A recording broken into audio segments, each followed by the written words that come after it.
بسم اللہ الرحمن الرحیم۔ دعائے سیفی کی فضیلت کے متعلق آج میں آپ کو بتاؤں گا۔ دعائے سیفی ان مختلف دعاؤں کا مجموعہ ہے جو اللہ تعالیٰ کی بارگاہ میں بہترین اور مقبول ترین دعائیں ہو سکتی ہیں۔ یہ دعا حضرت جبرائیل علیہ السلام نے اللہ تعالیٰ کے امر سے حضور نبی کریم صلی اللہ علیہ وآلہ وسلم کو سکھائی، اور حضرت صلی اللہ علیہ وآلہ وسلم نے حضرت علی رضی اللہ تعالیٰ عنہ کو تعلیم فرمائی۔ اس کا نام دعائے سیفی، حرز یمانی، حرز الصحابہ بھی ہے۔ حرز یمانی اس واسطے کہتے ہیں کہ یمن کا ایک بادشاہ جسے دشمنوں نے اپنی سلطنت سے نکال کر اس کے ملک اور سلطنت پر قبضہ کر لیا تھا، اس نے اپنے ملک اور سلطنت کی واپسی کی بہتری کوشش کی لیکن ہر دفعہ ناکام رہا۔ آخر ہر طرف سے مایوس اور نا امید ہو کر یمن کا معزول اور مغلوب بادشاہ حضرت علی کرم اللہ وجہہ کی خدمت میں حاضر ہو کر باطنی اور غیبی امداد کا طالب ہوا۔ آپ نے اس کے حال پر رحم فرما کر اسے یہ دعائے سیفی لکھ کر دی کہ اسے پڑھا کر انشاءاللہ اس دعا کی برکت سے تجھے جلدی اپنی بادشاہی اور سلطنت واپس مل جائے گی۔ چنانچہ اس بادشاہ نے دعائے سیفی پڑھنی شروع کی اور اس کی برکت سے بہت جلدی اسے اپنی کھوئی ہوئی یمن کی سلطنت واپس مل گئی اور اسے بہت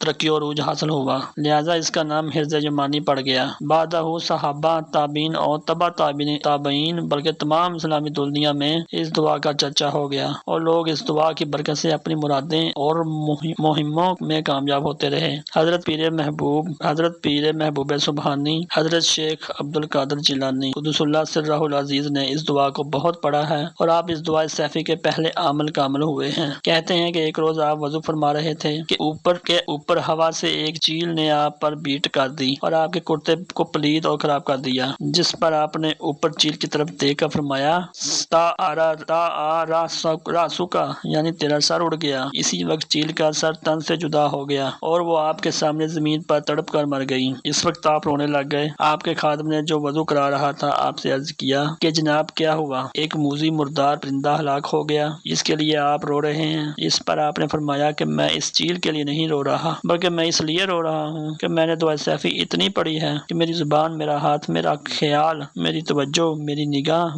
بلکہ میرا سب کچھ سیف الرحمان یعنی اللہ تعالیٰ کے امر کی ننگی تلوار ہو گئی ہے۔ اللہ تعالیٰ کے امر اور کن کی یہ ننگی تلوار قیامت تک آسمان اور زمین کے درمیان لٹکی رہے گی۔ چنانچہ آپ نے کرتا اتار کر ایک مسکین کو بطور فدیہ دے دیا اور فرمایا ہاذا بہذا، یعنی یہ اس چیل کی جان کا فدیہ ہے، اور نیا کرتا منگوا کر زیب تن فرما لیا۔ تمام دعوتوں اور خصوصاً اس دعائے سیفی کے عمل کی کلید اور کنجی حضرت پیر محبوب سبحانی قدس اللہ سرہ العزیز کے حضور سے طالبان دعوت کو عطا ہوتی ہے۔ خاندان قادری میں اس دعائے سیفی کا بڑا عمل چلا آتا رہا ہے۔ دعائے سیفی کی اسناد میں لکھا ہے کہ 70,000 جن، 70,000 ملائکہ، 70,000 فرشتے اور 70,000 روحانی بطور موکلات اس دعا کی خدمت پر مامور اور مقرر ہیں، جو حسب استعداد اور مطابق قابلیت اہل دعوت عامل دعائے سیفی کے پاس حاضر ہوتے ہیں اور اس کے ظاہری و باطنی اور دینی اور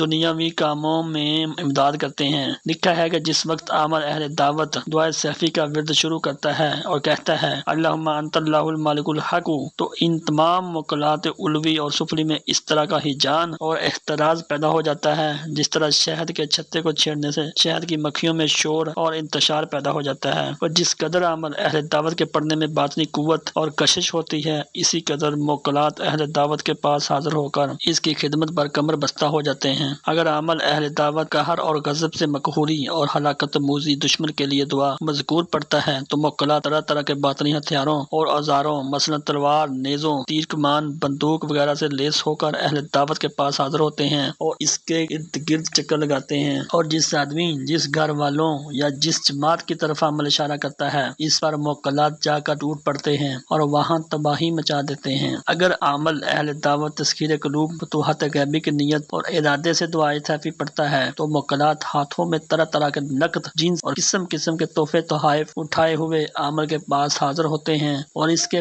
کے پیش ہوتے ہیں، اور اگر کسی ایک محبوب و مطلوب کے تذکیر اور محبت کے لیے پڑھتا ہے تو موکلات اسی محبوب و مطلوب کو زنجیر تسخیر میں جکڑ کر حاضر کر دیتے ہیں اور عامل اہل دعوت کے تابع فرمان بنا دیتے ہیں۔ اس فقیر نے اس دعائے کو سیفی کو یاد کر کے اسے بہت پڑھا ہے اور باطن میں اس دعا کی بہت عجیب قوت تسخیر و تاثیر اور اللہ تعالیٰ کے نزدیک اس کی بڑی توقیر دیکھی ہے۔ اگر دوران عمل میں طالب کو باطن میں کوئی شخص مراقبے یا نیم بیداری کے اندر کوئی ہتھیار از قسم چھری، تیر کمان، نیزہ یا تلوار وغیرہ پیش کرے تو جانے کا اس کا جلالی عمل جاری ہو گیا ہے، اور اگر آئینہ پیش کرے تو یہ عمل جلالی کے اجرا کی علامت ہے۔ اس کے پڑھنے کا سب سے آسان طریقہ یہ ہے کہ صبح کی نماز کے بعد ایک دفعہ سورہ یاسین پڑھ کر دعائے سیفی ایک دفعہ روزانہ پڑھے۔ اس دعا کے اندر بعض خاص مقامات ہیں، وہاں عامل کو حسب مدعا اشارہ کرنا پڑتا ہے۔ مثلا بعض دعائیں محبت و تذکیر کے لیے، بعض ہلاکت و مکھوری دشمن کے لیے، اور بعض دیگر حاجات کے لیے مخصوص ہیں۔ عامل اس مقام پر اپنے مدعا کے مطابق اشارہ کرے۔ اگر دعائے سیفی پڑھنے سے بیشتر بطور حصار الحمد، آیت الکرسی اور چاروں کل پڑھ کر اپنے اوپر دم کر لے اور بعد سورہ یاسین اور دعائے سیفی پڑھے تو بہت بہتر ہے۔ واضح ہو کہ دعائے سیفی میں بعض جگہ جو مقامات جو حروف مقطوعات مثلا شین، کاف، قاف اور شین، میم، صاد، میم وغیرہ درج ہیں، انہیں زبانی طور پر پڑھنے کی ضرورت نہیں ہے۔ یہ بعض دعاؤں میں محل اجابت، محل محبت، مکھوریہ دا اور دفع شر کے لیے اشارات ہیں۔ دعا پڑھنے والا ترجمہ سے دعا کا مفہوم معلوم کر کے اپنے دل میں اپنے مطلب اور مراد کی طرف خیال کر لیا کرے۔ ناظرین، دعائے سیفی کے یہ فوائد مخزن اسرار سے لیے گئے ہیں کتاب سے۔